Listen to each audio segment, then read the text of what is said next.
আবার দুর্গা পূজায় গিয়েও বলে এটা বাঙালি জাতির উৎসব। নওয়াজুবিল্লাহ। আমি বুঝি না এরপরেও তার ধর্মমন্ত্রিত্ব থাকে কেমন। এইটা মৌলানা নামের কলঙ্ক। চাকরি রক্ষার জন্য থামেন থামেন, চাকরি রাখার জন্য মানুষ এইভাবে নিজের ইমান নষ্ট করে। আরে বাবা, দুর্গা পূজা হিন্দুর উৎসব। আমি 1,00,000 বার 1 কোটি বার বলবো, দুর্গা পূজার সাথে এই দেশের মুসলমানদের কোনো সম্পর্ক নয়। এটা মুসলমানদের অনুষ্ঠান নয়। তথাকথিত ওই মন্ত্রীর মৌলানা নাম, মৌলানা শব্দ দুর্ভাগ্যজনক ভাবে তার নামে লেগে গেছে। আর হইতে পারে এই মুসলমানদের জন্য নিশ্চয়ই নয়। এটা হিন্দু ভাইয়েরা তাদের ধর্ম পালন করুন, আমাদের আপত্তি নেই।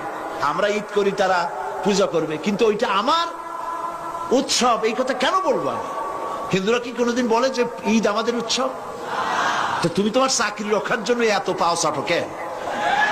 একটু লজ্জা টজ্জা থাকা উচিত, ঠিক কিনা? শরম থাকা উচিত, পার্সোনালিটি থাকা উচিত।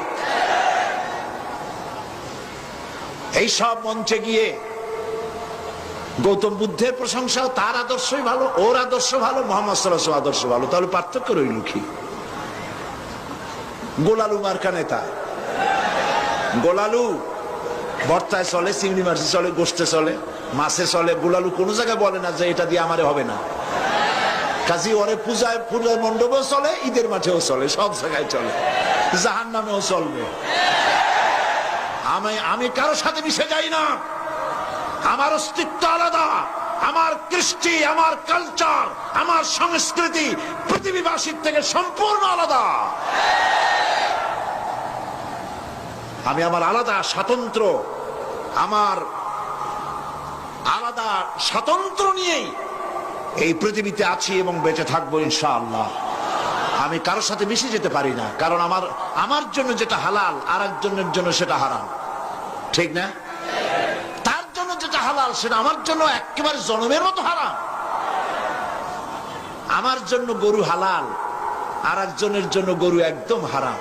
সে ওটারে পূজা করবে, আর আমি ওটারে খাই, ওর হাড় দিয়ে সার বানাই, ওর চামড়া দিয়ে জুতো বানাই, আর ওইটা সে পূজা করে, ঠিক কিনা?